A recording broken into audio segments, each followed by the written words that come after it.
Es ceru, ka pašlaik apspriežamais darījums ar Austrijas investoru Schlaffu sniegs iespēju atrisināt dažas naftas tranzīta biznesa problēmas.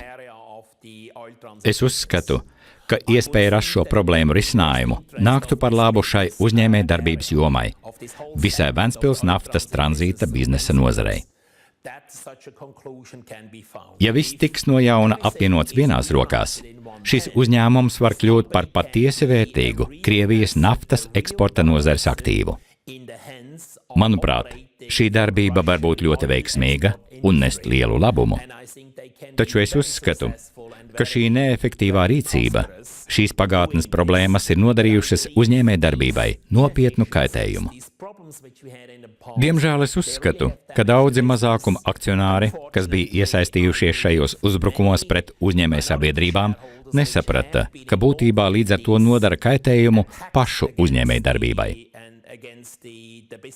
Es uzskatu, ka tad, ja mazākuma akcionāri nebūtu šādi rīkojušies, viņu darbība būtu daudz veiksmīgāka, un viņi būtu varējuši nopelnīt vairāk naudas, rīkojoties godprātīgi, nevis iesaistoties dīvainajās situācijās, kuras tika piedzīvotas pagātnē.